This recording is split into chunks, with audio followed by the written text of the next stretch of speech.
Discussions in this show are for entertainment and educational purposes only and should not be construed as specific recommendations or investment advice. Always consult with your investment professional before making important investment decisions. Securities offered through registered representatives of Cambridge Investment Research Incorporated, a broker-dealer, member FINRA SIPC.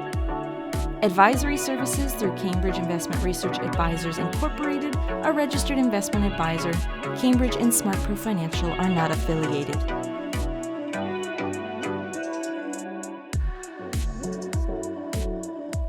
Hey, we're here with Josh Longenecker. You are the founder of the Classical Academy of Sarasota, and we're here to talk about education, which is something that's on a lot of our listeners' minds, a lot of our clients' minds as we look at college, as we look at 529 plans, educational savings accounts.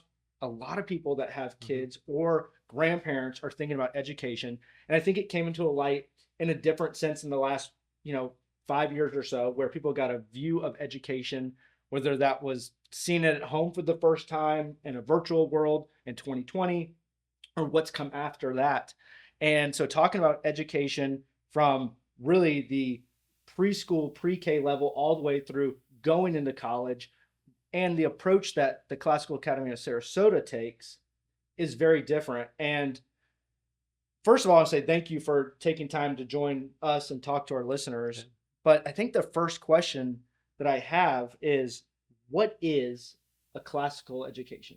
That was a great question. I think we had a tour this morning at the school, and it unfortunately, classical education fell by the wayside. Mm-hmm. So up until about the 1920s, 1930s, classical education was the norm in the country. Every school technically was a classical school. Okay. And so as I start to define it, I think it'll make more sense. But what classical education is, a back to basics approach. So it's teaching spelling.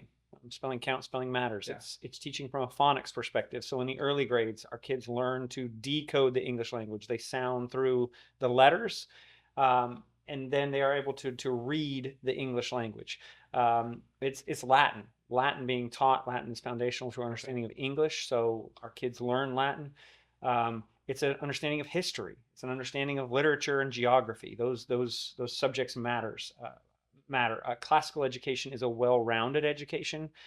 It's not about STEM, science, technology, engineering, math. Those subjects are important, but they're no more important or less important than literature and history. And so classical education is about creating a well-rounded mind. Okay. And up until the 1920s, that was the standard. Every student, our founding fathers, prior to that, back to the Greeks and Romans, there was a classical education because they learned about all things, and therefore could participate in what we would call the great conversation, kind of a larger conversation about all subjects. And there was an understanding amongst citizens that they could participate in conversation, whether it has to do with finance, whether it has to do with history, because history has to do with finance, whether it has to do with literature or science and how the world works and how they interact with the world around them. But that is really kind of the basic definition of what classical education is. And unfortunately, it, as you referenced, in the last 5 years, it's kind of, the door's been opened to what was happening in many public schools, and that was just a very progressively minded, student-centered education, where there was a real indoctrination taking place rather than teaching kids how to think. It was teaching kids what to think. Yeah. And so classical education just goes back to those basic things. Yeah. So it's interesting because, from our perspective as a company of SmartPro Financial, all of our advisors are Dave Ramsey Smart Investor Pros. They're working with Ramsey fans. And one of the things that Dave Ramsey talks about all the time is have the heart of a teacher. And so what brought me into the business is, I graduated in the worst time in 2009 with a teaching degree. Nobody was hiring teachers. No one was hiring anyone, mainly not teachers, right? And my wife graduated the year after me, also with a teaching degree, and then went and got a master's degree in education. My mom was in education as an administrator and a principal in one of the largest school districts in the country outside of Atlanta, a master's and a specialist degree in education. And all three of us would have gone, what's a classical education? What's classical? 3 years ago, right? Yeah. You thought, oh, that's for the arts or music, or that would have been my thought of it, is that, oh, that's not for my kid because it's got to You have to be like know how to play the violin or know how to do, ballet or something. Yes. Right? I don't know why. That's just what I thought. Yeah. Right. And so I wonder how many people know that, hey, there's an approach to education that's very different than maybe what you experience in school, or especially what I experienced in school. And their question might be, well, why did that approach go away? Like, what changed it? If this is something that has these foundational roots historically and has these benefits that we've seen, why did it change in the 20s and the 30s? Like, what was that change? And why is it now seeming to have this renaissance really in this kind of, and maybe it's been longer, but in the last decade or 2 decades? Yeah. So there's a lot that went into that. It started, as goes the education of our kids, so goes our country. Yeah. And I think we've seen a real educational and moral decline amongst our society. I don't think that point can be argued against. Over the course of the last 100 years, I think there has just been a turn in the 60s and 70s with the free love revolution and all that came with that. But what started in the 20s and 30s was through a number of high level kind of thinkers and professors, was this idea of a progressive student-centered education. Okay. And it started in the universities across the country. So the educators were being educated in progressive education, which was, we're not taking it back from, we're taking it back from there is an expert in the room, and that expert, the teacher, is teaching the information to, we're going to allow the students to drive the education, and we're going to allow them to determine what they want to learn. And therefore, if they don't want to learn something, they shouldn't have to learn something. And what the exact roots were behind it has been argued about, but there, in my opinion, there were some strong kind of socialist, communist ties with that, and the idea of bending kids to kind of we're going to become cogs in a wheel. Yeah. We don't want them to be thinkers. We want them to just kind of do what they're told, which we have begun to see kids and individuals driven by their emotion, where they don't think, they just react. Sure. Versus pausing and thinking logically through, my decisions and Which why. is difficult. Yes. Right. Why should I make a decision for whatever reason, whether it's to invest or whether it's the person I should marry or whether I should stay married or any of these decisions? We've taken logic out of it. We've taken virtue out of it. And now it's become a narcissistic, self-centered, world, unfortunately. And that has been the result of this progressive bend in education, where we no longer do hard things because hard things are hard, but hard things are necessary. And life is hard. And so we don't want to, and classical education esteems the hard things, and that we want our kids to struggle. And I think there were some who, with the best of intentions, set out to change things. There was the No Child Left Behind that was promoted in the 90s and early 2000s. The intent behind that was good. However, if you leave no child behind, what must you necessarily do? Well, you must necessarily lower the bar. Well, by lowering the bar, human nature, I believe, kind of tends to hit that bar and stop. There are those who are overachievers and will continue. However, most of us will just do what's expected and then check out. Yeah. That is the case. And so we're not pushing our children any longer. They're not striving beyond what they're capable of. And the beautiful part about a classical education is that we challenge them to do more than what they're capable of. Yeah. But many of them rise far above what they ever expected, what their parents expected. And you see great things come from that. And so that's how, things turned in the 20s, was just this student-centered. And again, if it's all about me, well, then I don't want to do this. So therefore, I don't have to do this. I don't like hard things. I mean, who really likes to do hard things? Sure. But, the older I get, the more I realize that life is hard and that we have to make hard decisions. And if we're wise about it, well, then life is better. That's right. It's interesting. Something I find fascinating is when you just see, and I don't know if it's just, a bias that kicks in or what, but when you see or hear something and then you go, I just heard that somewhere else or saw that somewhere else. And you see all these things start connecting. And why I say that is because we did a show a few months ago with Sam Rogers, who was a NFL player drafted in the NFL and the Rams as a running back. He went on to be the head coach of football in his high school in Virginia. And when he took over the job, he mentions in our show, when he took over the job in I think it was 2020, the coach said, "Hey, here's the thing with these kids, don't push them too hard, because if you push them, they're all going to be gone. They're all going to quit. You're going to lose them." And he was probably the most fired up he was in the whole podcast because he said he got angry and he was like, "What do you mean don't push them? Like, what you're telling them is what they can't do, who they aren't going to be, what they'll never achieve."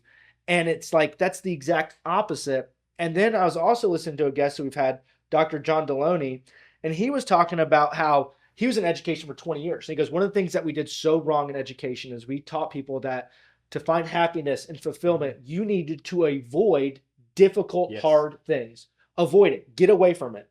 Don't go into it. He goes, now what we found out is, and what we've trained people and what all the science is saying is, actually, you need to go straight into the hard thing. You need to go right into it. Not avoid it, but attack it head on. And if you're not equipped for that, and you don't know how to do that, you don't know how to think about it, you don't know logically how to think through that and how to deal with the emotions that come with it, that can be the most daunting task somebody has to deal with. And you also mentioned one of the buzzwords that you hear with a classical education. You see it on websites, you hear it when you start doing research and learning, and it's something that you try to instill in the students, which is virtue. And that's like an old-timey word. Right? Like that's a word that maybe unless you're in a philosophy class or a history class, you might go, I don't even know really what that means to be virtuous or have virtue. Why is that important in this setting? And what does that mean in this sense? So classical education, the word education, the idea of academics and a mind, right? So a logical mind, that's really what we aspire to, is creating a logical mind. But Teddy Roosevelt is famous for saying to educate a mind and not a heart is to educate a menace in society. And so you must couple it with a virtuous heart. Like, there are very intelligent people out there who do very evil things. Very wise, not wise, but there are smart people out there who can do evil things. It's been seen all across the world, in every industry. But like C.S. Lewis talks about, in the Abolition of Man, he talks about the men with chess. We're not cerebral, nor are we driven by our emotion and our gut. We have to be kind of a balance, and that's what virtue is. And so the idea of training a logical mind and a virtuous heart. And so classical education espouses to that and strives and understands that you cannot do one without the other. And so at TCA, we work very hard to weave virtue into everything that we do. And so we talk about it through the classical virtues. The four classical virtues are temperance, which is self-control, prudence, which is wisdom, justice, which is a sense of right and wrong, and then fortitude, which is courage. But we talk about those virtues through the training of habit. Aristotle talks about habits and how something that we repeatedly do becomes habit and thereby character. And so we talk to our kids at every grade level, whether it be preschool all the way up to high school, that we need to practice the habit of self-control. We need to practice the habit of remembering. We need to practice the habit of kindness. Being kind is not a natural instinct. Again, selfishness. If left to my own devices, I would naturally be bent towards selfishness. Well, that is something we must practice against. And if we practice being kind enough, if we practice being self-controlled enough, well, then that forms habit. And thereby, instinctually, I respond with that habit. So when challenged, when faced with a difficult situation, and I could lie in this situation, and I could cheat, I could steal. Well, my habits, my virtue will scream against it. And even though it seems as though this is the right thing to do and the easy path, I will stand up and say, wait, I cannot tell a lie. The famous story about George Washington, which, it didn't prove to be true, but, he cannot tell a lie, he cut down the cherry tree. The idea that, his conscience was racked with guilt. That is virtue. And we want to make sure that we study those things, that we glorify the good and that we vilify the evil, that we don't mix the two. Woe to us when we start to call good evil and evil good. And we've seen that in society recently, where those two have been, evil things are being glorified, and our souls should scream against that. And that's virtue. And that's ultimately, we want our kids to be, which is, I guess, how we would define a good citizen, is that they are logical, and so they think, but they are virtuous, that they're not just a scientific mind, but they are an emotional. They understand the importance of emotion and virtue within all of that. That's right. So, Okay. yeah. Another thing that you hear, and you've not said it, but I know that if somebody looks at or looks into classical education, at some point they're going to see the phrase "the good, the true, and the beautiful." And I've seen it in other places outside of this setting as well. What does that mean? Yeah. So we have a phrase that we borrowed from other classical schools, but we will do the good, we will learn the true, and we will love the beautiful. The good is a complicated word. What does it mean? I talk to the kids. I was talking today. Well, we talk about a good cup of coffee, but I talk about my marriage is good. Do I mean the same thing? Sure. I don't. I hope I don't. I hope that I don't.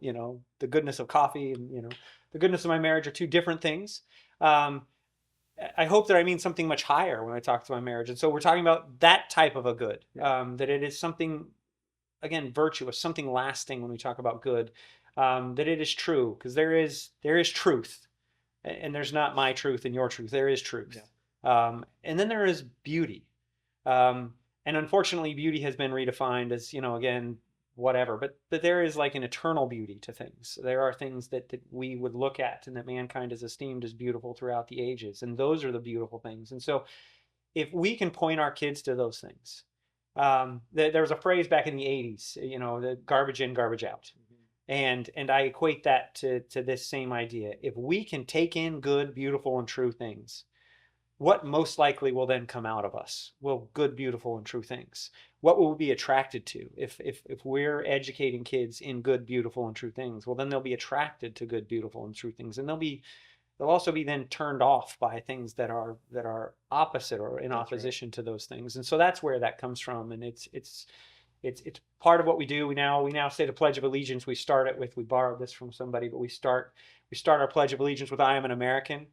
And then we say the pledge, and then we end it with, "I will do the good, I will learn the true, and I will love the beautiful." And the repetition of it for us is important, because we want our kids to constantly be going back to those things. I will do the good, I will learn the true, and I love the beautiful. And if we keep saying those things, it'll settle into our hearts and become a part of our who we are. So I go back to when we started our company, and 2017 we start SmartPro Financial. We have a handful of advisors. We have great clients. We have this relationship with the Ramsey Group that allows us to grow into what we are now. And I think of all the ups and downs of that and how hard that is. And I would go back and do that 100 times again versus starting a school. I can't imagine how hard and difficult that must have been. But there has to be a huge why behind it, because not only you're dealing with the education side of things and where are we going to put the building, where are we going to bring people to, how are we going to keep people safe, how are we going to get kids to come here, how are we going to pay our teachers and staff and find people and also do this in this different environment that is a classical education that we have to train people on how it works. And then we're dealing with parents, and then we're dealing with cities and governments. And I just can't imagine the fortitude that must take to get through that. And that's why I go back to it. I would rather start a business again, even in one maybe I'm not even used to, because I feel like it would be, now it sounds bad saying easier after what you just said, because I should do hard things, but it feels like that would be so much easier or known than starting a school. So why would you go through all that?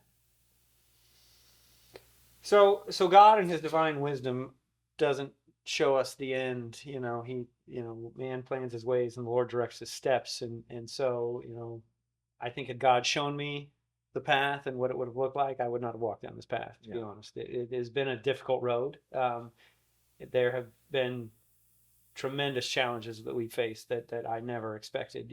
Some of the most difficult years that I've ever been through, and long years, like, not just moments, but years of difficulty in terms of this, because you're dealing with so many facets, and you're dealing with arguably a parent's most valuable asset, their child, right? So you have to care for that, and you also have to do and say hard things, and challenge parents, and again, challenging parents to have their kids do hard things and telling them that their child is done the wrong thing. Those are hard, difficult things to do. That coupled with, just the running of a business, those are some difficult challenges, and we've walked through those things, and then the world around us and how it has changed over the course of the last 11 years as we run this school.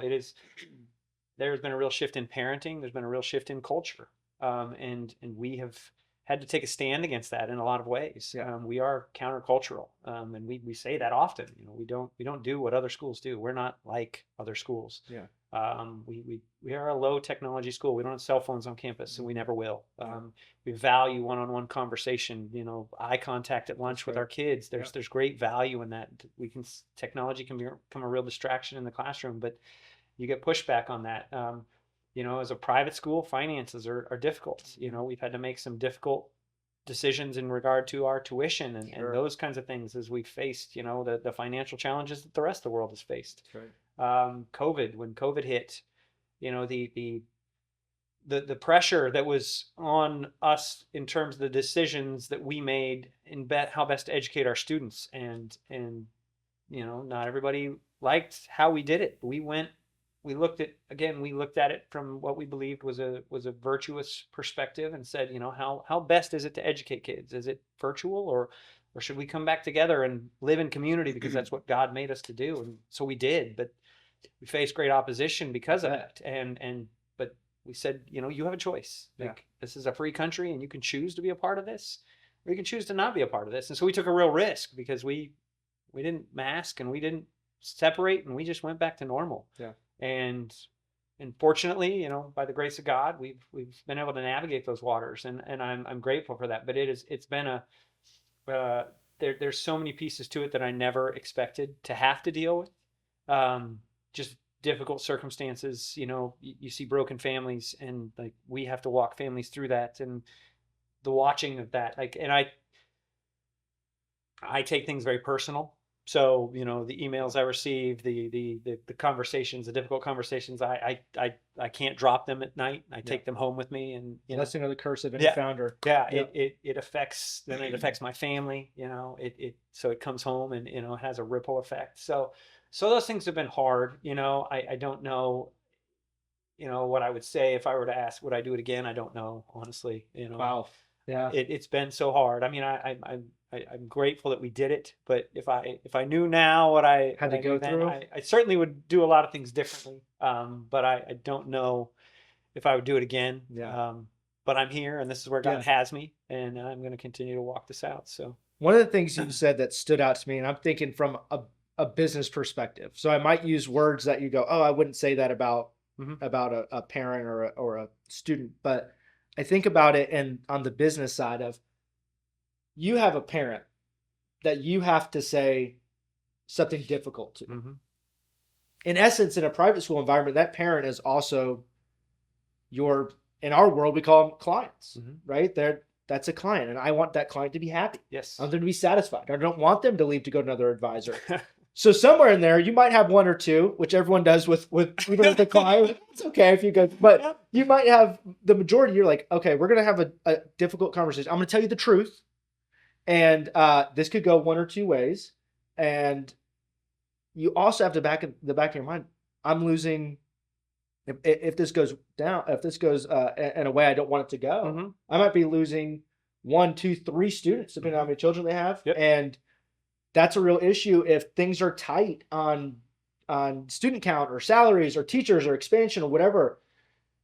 How do you have those conversations in your head and say, I have to do what's correct, and I have to go down this road to protect everyone else and the student long term, but I also have to protect the school? Like, do you have to have those conversations where you're going back and forth, or has it been something that you've we've never even had to think that way? Oh, no. We've been fortunate in that, financially we've been stable. The Lord has blessed us, over the course of the 11 years, and we've never been in the black or in the red. Our fundraising has been enough if there was ever a gap that it was covered. But we've always been real careful and we said from the beginning that we weren't going to compromise who we were for any particular parent, for any particular, bent on things. It can be a real difficult road to walk because, there are certain parents who have more sway or supposedly should have more sway in the school because they bring a financial, Sure. they're a donor or whatever it is. But we made it clear from the beginning, as Harmony and I started the school, that we would not bend on our core principles to anyone. And so I've had those difficult conversations with some donors, and they've chosen to leave, which means they take their kids and the potential of donations down the road. But if we compromise the culture of what we're trying to do and we start to bend, what I've found is, because I've talked to many other private schools, is that you compromise that and then you lose your heart. You lose the core, and then what? Then what are you fighting for? So unfortunately, those conversations have to happen. I had one this week's been rough. So I've had several this week, and I think a lot of parents, honestly though, respond better than I expect. Okay.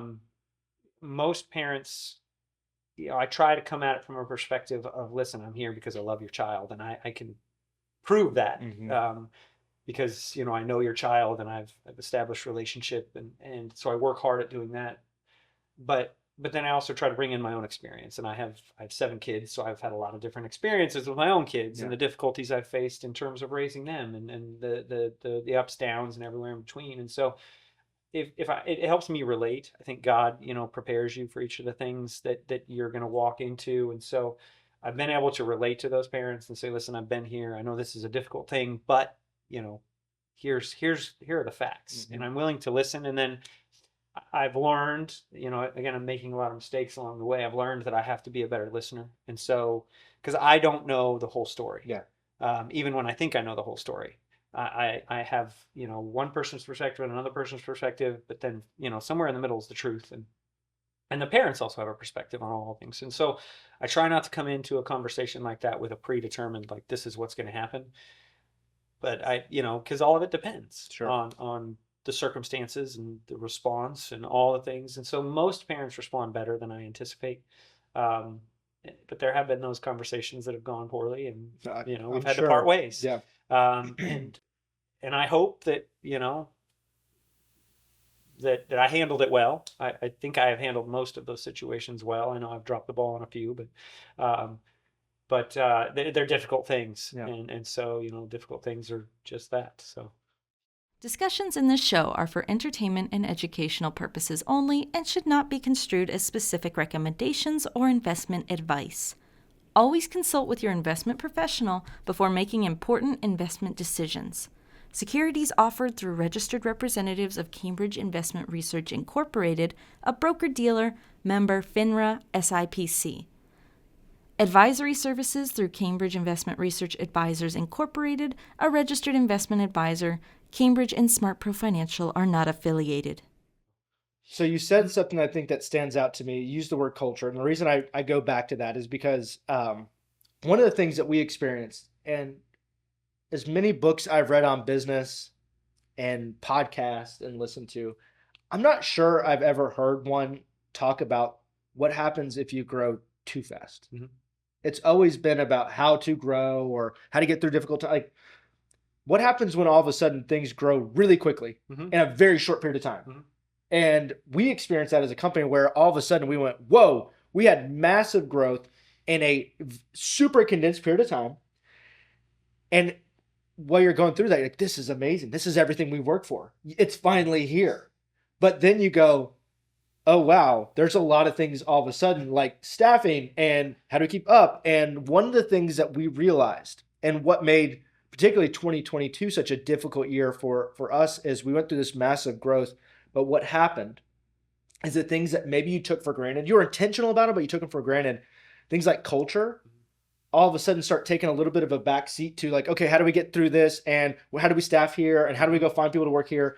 And then you look up and you go, uh-oh, I have some things now I gotta figure out from either if it's a morale thing, whether it's I have, some advisors over here doing things they shouldn't be doing, or I have some employees over here doing things they shouldn't be doing, and we have to make some big time changes that are going to hurt. Yeah. They're going to hurt, and they're not going to be fun, but we have to do it to protect the culture.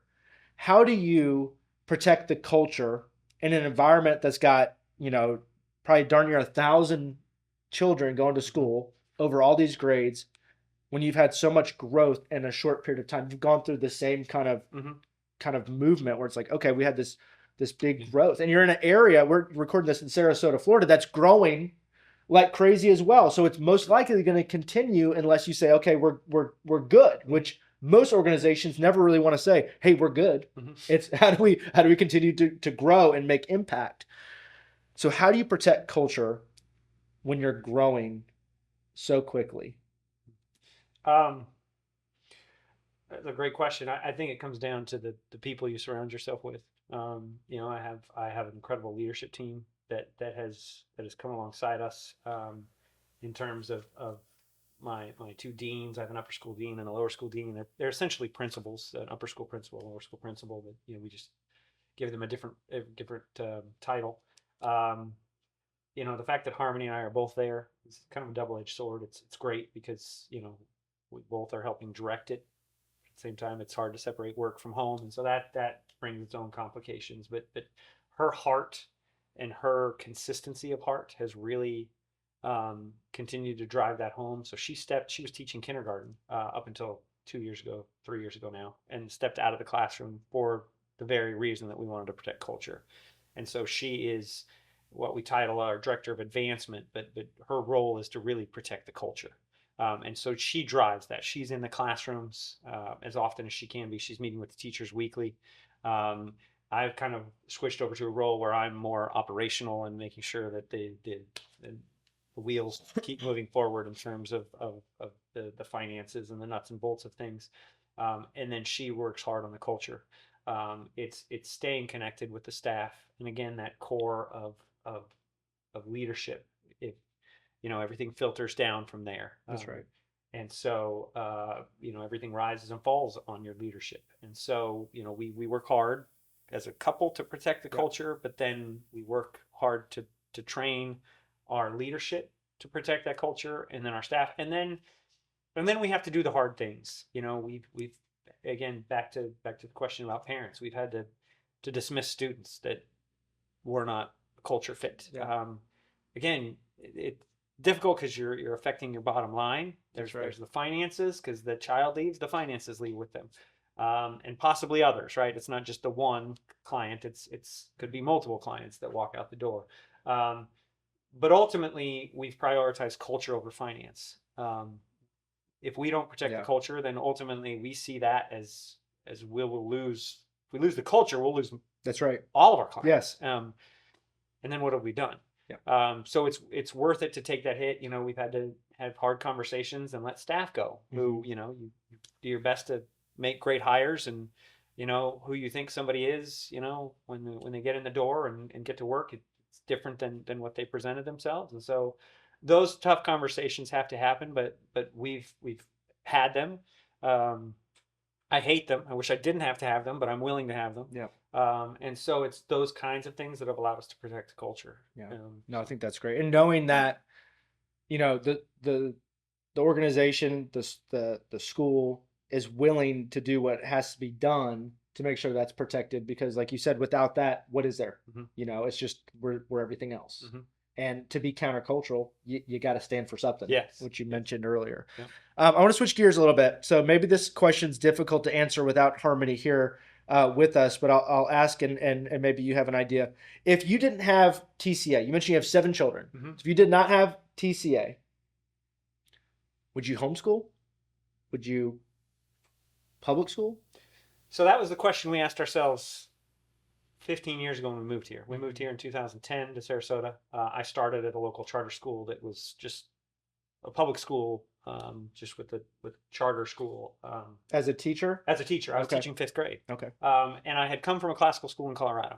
And so I knew what classical education, I'd seen it done well. Again, I was not classically educated. I was a part of just a public school, progressive school growing up. but I'd seen classical. I'd worked there at the school for 3 years in Colorado, seen it. We moved here. Literally within 30 minutes of walking into my classroom down here, my Harmony said to me, she's like, we've made a mistake. Like, this is nothing. Was that evident? It was that evident based Wow. upon the work that I had seen, based upon the things I was going to be teaching these kids. It was clear to us that, like, what we had expected, what we had, come to know of education in Colorado, and then what we saw here were night and day. And so it was at that moment that we said we are either moving back to Colorado, to the classical school we came from, or we have to do something. And so we didn't want to leave Sarasota because we love Sarasota, Sure. and I didn't want to leave the beach. Yeah. I'm tired of the cold of Colorado, and so we said, let's do something. We started praying through it, and that was the initial kind of flame that led us to TCA, that led us to starting TCA. But if we didn't have TCA, we did homeschool for a couple of years because I pulled my kids out of the public school where I was teaching because I was dissatisfied with what I was teaching, but I needed a job. And so we did homeschool classically for a couple of years with our oldest two at the time. And then we would have continued that, If not. Yeah. When you see, so I went to, my background in education is I went to public school from, all of elementary school. Mhm. And then we moved from North Carolina to Georgia, and I got plopped into a middle school that had 3,500 students. At the time, it was the largest middle school I believe, in the country. Hmm. And I was like, that was not going to work for me at all. And so my parents pulled me out after about 6 months and went to a small private school, and then finished through private school from when I graduated high school. And it seemed at that time, so this is like in the early 2000s. It seemed like at that time, a lot of people were in private school to get away from the students in public school, right? It was almost like it wasn't necessarily exactly about the education, at least where I was in Georgia. This is outside of Metro Atlanta. It was to say, okay, let's get you out of this environment where there's 3,500 students, the massive schools. Like it was unsafe. A lot of that, just it felt unsafe in the environments. So they pull you out of there and say, put you in a private school. And I don't think there was ever a thought of exactly what's being taught. I had some amazing teachers, but I had teachers that just, it was like off a projector and couldn't care less, even in the private school, right? Yes. And I think about it now, if it's as much as parents saying, okay, I want to get my children out of an environment where there's other students that are negative influence, to I got to get my students out of the environment, or my kids out of the environment in a public school of what they're being taught. And so there's this shift, and it's not as much about getting away from the kids, about what are they going to come home and tell me that may be so radically against what I have raised or taught or believed, or maybe just is totally inappropriate for the age group, because it's okay to learn about something that's different than what you believe. Part of what you guys teach is how to actually logically think. So you can go, hey, is that a good idea? Is that a bad idea? Does that make sense? Does that actually add up? Which a lot of people struggle to do. But a lot of times it's just things that are inappropriate, don't make sense, or it's not based on education. It's based on feelings and emotions. And so have you seen that shift with people that have been like coming to say, like, hey, I just feel uncomfortable with what kids are going to see? Yeah. And I think COVID really, we saw, you asked about growth earlier. We saw an explosion of growth. We went from about 460 students in what would have been the spring of 2020. And then that fall, so COVID hit 20. And then in that fall, we jumped to over 700. So we had about a 300 student increase, which almost doubled us in size. But there were parents who I had a burden, because parents came and they were in tears. They were like, I can't send my child back to this environment. I've seen what they're teaching my child, and I cannot expose them to this. And so we kicked open the doors and opened found room in every nook and cranny to admit as many kids as we could. Because I understood that pain. I understood, listen, I can't have my kids in this environment, because I had been a part of, and it wasn't, things have gotten progressively worse within the school system. And again, I think it's a systemic problem. I think there are great teachers everywhere, and Absolutely. every system there are great teachers. It's the content and what some teachers are being forced to teach. Yeah. Um, and that's what's alarming. And so I think, when school came online, it opened up parents' eyes for the first time. I think they took for granted, oh, it's my kid's school. It's right down the street. It's the school I grew up at, or all the neighborhood kids go there. It's just fine, and they took it for granted. But then when they actually saw the content, it was alarming. And then you start to see a lot more of that now. And some of it certainly is sensationalized and extreme, but there is still that bent. And I think it's great that parents are taking greater ownership of their child's education. Yeah. I think it's wise, it's best. We can't take for granted that the school down the street, even the private school. I tell parents all the time that come for a tour, like, you need to vet us. You need to really analyze who we are and what we stand for. And if we're not right, I respect that. Go somewhere else. Challenge us. If we can't answer your question and it makes you uncomfortable, then like that should cause you, to go somewhere else.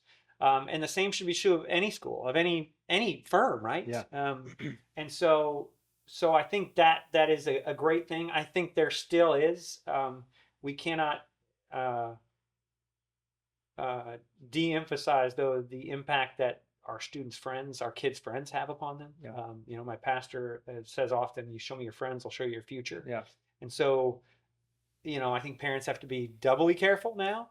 Yeah. In I that agree. you have to be careful of the content, which is scary because you used to trust the school. At least you could trust the school. You may not trust the kids, but you also still have to be careful of your kids' friends. Mm-hmm. Because your kids' friends have a great influence on them and will help direct their future. That's right. So again, that takes me back to the culture question, which is why we have, made some difficult choices and removed kids who are corrupting our culture. That's ultimately. right. So No, I think it's really interesting what you said right when you started that statement of like, hey, we want people to know who we are and what we stand for. And one of the things that we say around here is clarity is kindness. Like, if you clearly know what we stand for, what we're going to do, we're not being vague. And I struggle with that just in general because like my personality is to be more of a people pleaser. Like I want everyone around me to be happy. I want them to be like, oh, they want, and so at times I can wind up saying things that aren't as clear because I'm like, oh, I don't want to offend you. I don't want to hurt your feelings. But, and then I'm like, maybe I got my point across. Maybe I didn't.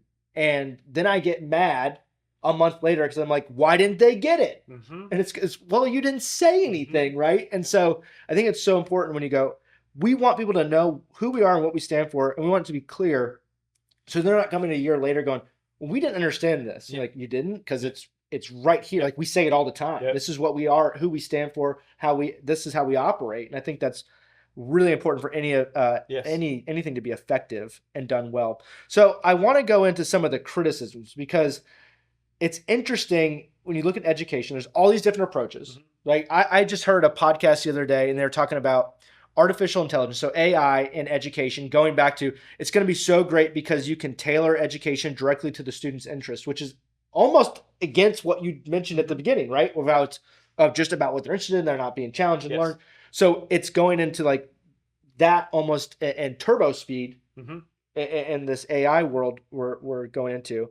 But some of the criticisms, and I'll read about 3 of them, and if you could kind of respond, and 2 of them are very similar, but one of them's just, it's a low-tech environment, right? It's low-tech. There's not computers everywhere. It's not every student has a laptop or an iPad, computer class, all that. Screens, they're not doing screens. They're not teaching kids how to code and do everything on a computer, virtual work. Memorization, students possibly not being prepared for college is one that's recently come up in the last few years of, oh, well, if you do this, they're not going to be able to get into a college or they're not going to be prepared for college. So the technology question, the memorization, and really I think that's more in the younger children probably, and then older students not being prepared for college. What do you say to those criticisms? So in regard to technology, I think that one, we're not, there was a group of Luddites. I talk about this in some of the tours. They in they smashed all the printing presses. They were afraid of what the advance of technology was going to do to their jobs. And so we're not Luddites. We don't believe you know, destroy all technology. However, if we're not careful, technology will supplant the mind. Yeah. And what we don't want is a machine doing the thinking for our children, which is why in our math class is a great example. We don't introduce calculators until we get into high-level algebra. Why? I'd be toast. Because what's that? I said I would have been toast. But we want our kids to be able to process. That's right. Whether it's a check and they're trying to figure out 10% of a tip or 20% of a tip, like they should know that. They should be able to look at a financial statement and understand the numbers. Agree. Not have, again, classical education is about having a well-rounded mind. And so they need to be able to process numbers. They need to be able to process language. Spelling counts, spelling matters. Why? Because it makes them intelligent people, which means they can have intelligent conversations, which means they're able to sit down and have a conversation like this.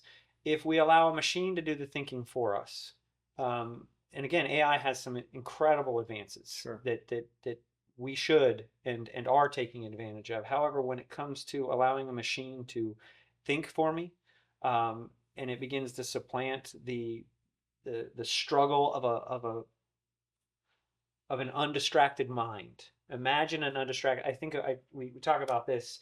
The idea of what if our founding fathers had the technology of today? Oh, sure. Would they have done what they did? Like they were men who were so their breadth of knowledge and their ability to do things was so far spread. They weren't just writers.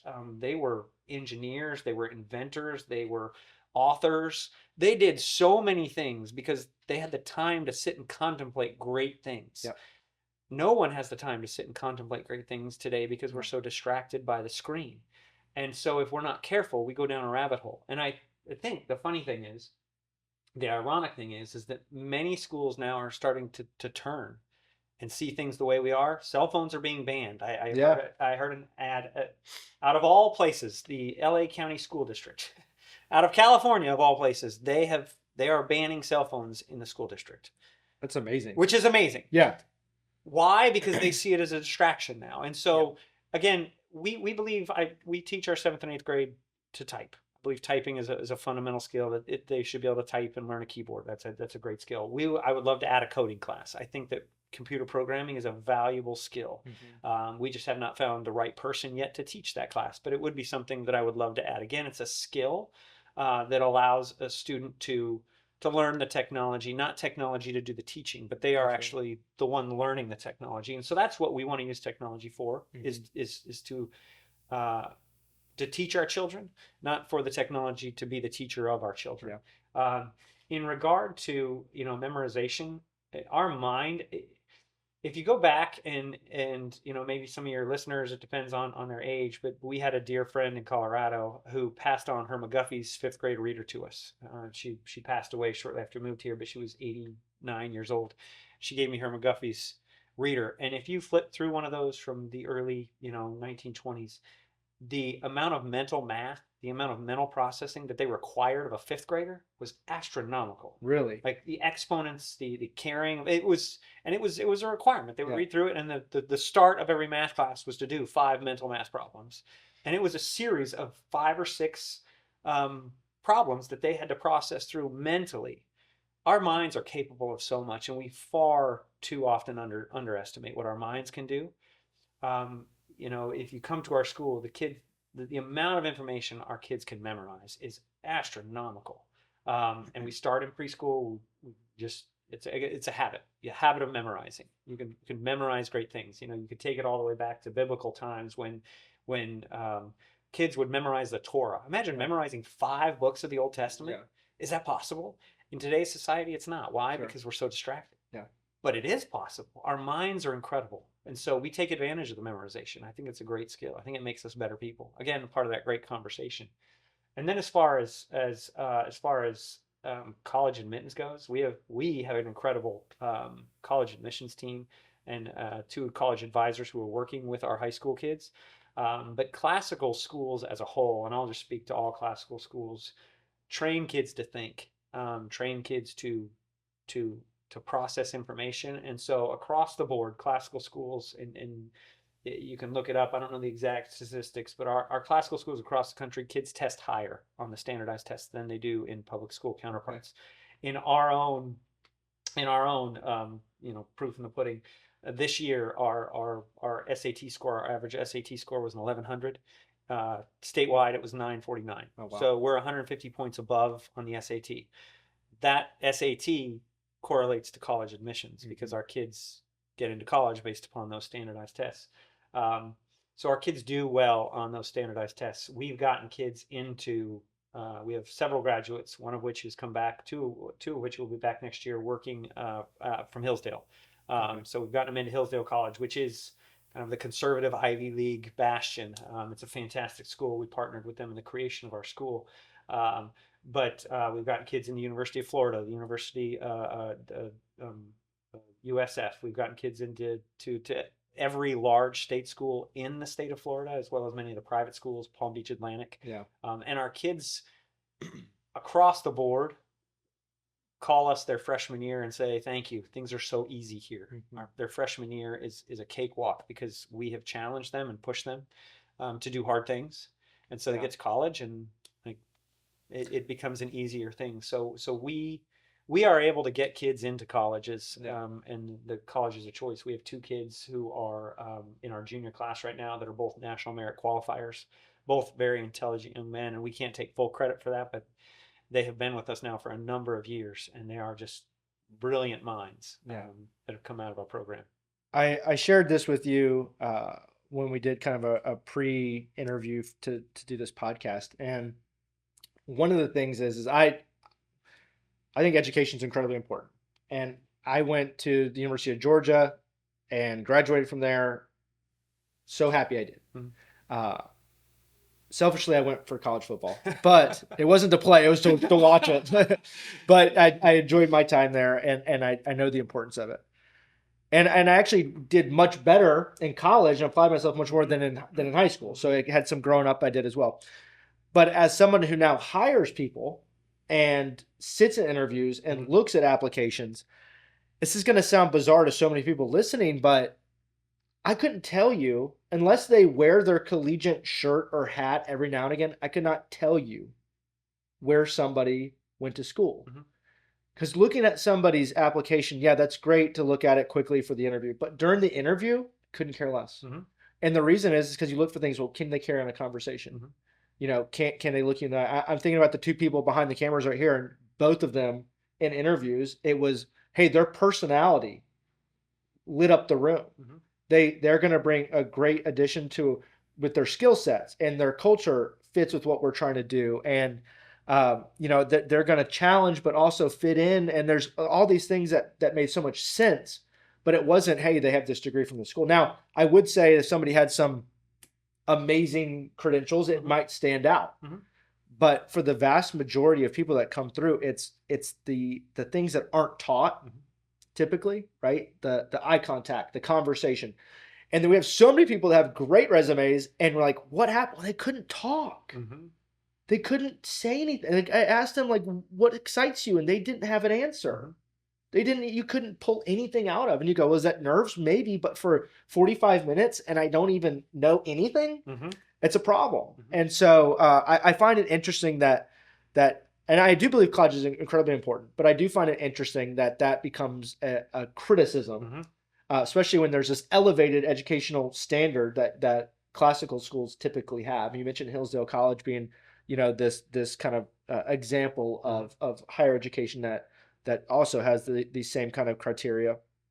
And I do find it to be something that as parents that we set up 529s for their kids' college, they almost not regret it, but look at it like, I don't know if I'm going to send them to school because they're so worried what's going to come out. What's the product that's going to come out? And I know that there's the opposite side of that as well. They should have a great foundation so they can withstand those and be able to deal with that. But we see that a lot of times you go to school and you come out and like, what just happened? And it scares people to death. So, and I think that certainly there's a great foundation, and and a college degree matters. We have every one of our seniors apply to college. We want them to know what options are out there. We're not a college prep school, and I don't want us to be, but we do want our kids to know what options are out there. But we also point them in a direction of a strong conservative college, one that's going to teach them to think. Yeah. Again, it's about, I've heard that argument, well, we want them to be challenged, and if they have a strong foundation. I'm a 47-year-old man. I don't put myself in situations and around groups of people for long periods of time that I am philosophically and morally opposed to. Sure. I don't, because eventually they will rub off on me, and I don't befriend them. I don't spend time with them. Why would I put my kids into an environment where they're going to be surrounded by that? Yeah. I don't want them to be in a bubble, but at the same time, I don't want to throw them to the wolves. And so we have to walk that out carefully. And in the same way, I think public schools came under scrutiny during COVID. I think colleges have now been under that same microscope, and many people are waking up to wait. These great esteemed institutions that for centuries have been the pinnacle are actually just the opposite of that. And so we have to give greater thought to where we send our kids. There are certain jobs that just require a college degree. And to teach at our school, you have to have a college degree. It demonstrates a level of learning and a love for education and those kinds of things. So we require it to teach at our school. So without it, there's probably some very qualified people out there that can't teach. That's right. But we've had many people come through our door who can't look us in the eye. Yeah. And again, a lot of that has to do with, and I'm afraid it's going to become more common because of I think the so. cell phone and the inability for kids to articulate a thought and sit down and have a conversation because they haven't had to. So one of the things that, going back to Dave Ramsey, he says all the time is he's a very young, they have 1,000 employees, but their age skews very young, like upper 20s, early 30s, and it was even younger than that for a very long time. And so this was back when if you were a millennial, you got hammered all the time. Like that was I guess what now 10 years ago. Now it's moved on. Now it's Gen Z that gets hammered. But it was they go, how do you have millennials? And he goes, because they're the easiest group to hire. And they go, what are you talking about? None of them, they're all, and he's like, no, they're not all this. You have ones that are amazing and stand out, and then you have ones that aren't. And it's like, you can find them. And it's interesting as I was kind of thinking about this last night, is like our office is very young. Like it's almost all Gen Z. Like and you go, well, how does that work? Because I've only heard all these bad things. Like, because we get the really good ones. And then there's ones that they never come in the door. Yeah. They never want to, and so it's been an interesting thing to see that develop. And I think you're right, because you go through that of people's development, their ability to have conversations, to talk, to think is changing so fast that it's going to make the people stand out that have those skills become something that everyone's going to want. Yeah. So as we close, I do want to ask just a few things, going back to kind of our beginning conversation. You guys started the school. There's all these amazing things that's happened. I mean, I'm sure the stories of of the gratitude and just the amazing things that have occurred, you could go on, and do a whole other hour talking about. Going to people that are listening to this, that are leaders, that are business leaders, that, they're trying to figure out, okay, how do I get through these ups and downs? What would you say is the highest high that you guys have had, at the school? What's the lowest low, and what did you learn from those things? There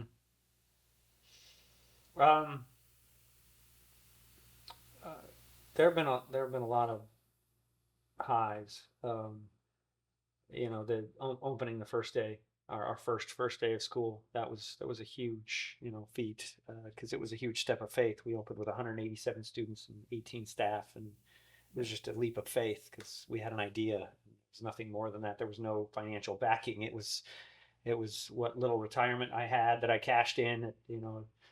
Took all the penalties and cashed in the $10,000 that I had at the time. And, that was the seed money. And so that first day, our first graduating class, I think in terms of the highs, there are a number of them. that have come along, just even little conversations and things. And I guess I would say you hold on to the highs. Life is not lived on the mountaintop, but it's also not lived in the valleys. And there have been some intense lows, just dark times. Again, I mentioned, my wife and I are both in this, and so that's wonderful and also awful. Yeah.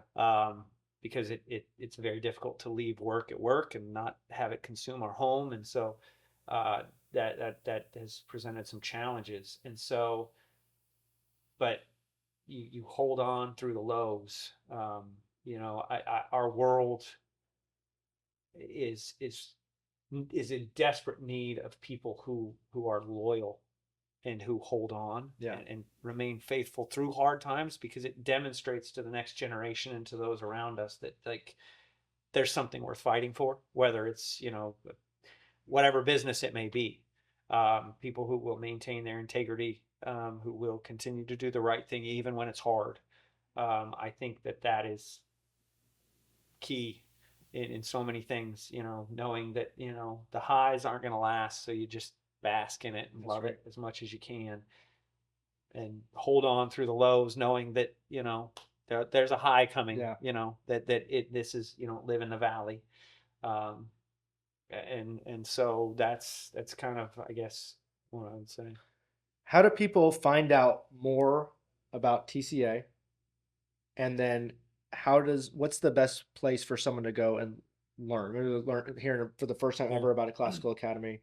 And they're going, okay, I don't live in Sarasota, but I'm somewhere in the country. How do I find if there's one of these near me? Yeah. So the beautiful part about classical education is that there is a resurgence. So there are many. Hillsdale College started the Barney Charter School Initiative. If they're really interested in partnering, I mean, Hillsdale College is the place to go. Okay. Hillsdale College is a classical school. It's a classical college, and they have a Barney Charter School Initiative. But there are many private schools and other charter schools out there that are classical. And if you just do a simple search on the internet, you can find those. For us, we're tcasarasota.com. It's just look up the Classical Academy of Sarasota. We have an open door policy. We love to show people around. We love to show people what we're doing. We always say, if we're scared if we're hiding something, you should be scared, right? Sure. So we welcome people on campus. We're growing. We're starting a capital campaign this year to build out, so that we need the bells and the whistles. That's right. You have a new campus. Yes, right? We have a new campus. We purchased land. That was a high. That was certainly a high this last October. We purchased the land we're on, which was huge. But now we need to fundraise to put the buildings on the campus, the sports fields and all the extras. The gridiron is a great place to test that character that I talked about. And so we need to build all that out. And so that's something that, we're headed a direction we're headed. And if people want to find out more information, just the Classical Academy of Sarasota. So, well, Josh, thank you so much for your time and sharing the story with us. This has been great. I really appreciate it. Hey, thank you so much for tuning in to this episode of SmartPro Radio. I really hope you enjoyed the conversation, and if you found value, please subscribe so you don't miss out on future conversations that we'll be having. We put out a new episode on the first Monday of each month, and this next one, you're not going to want to miss it. It's with the founder of Enderley Coffee Company, Tony Santoro. Tony took a simple hobby of roasting coffee beans in his backyard into a thriving business that's impacting his community. And in fact, he's got a top 25 rated coffee shop in the United States. Make sure to tune in on July 7th to hear Tony's story and so many more. We look forward to seeing you then.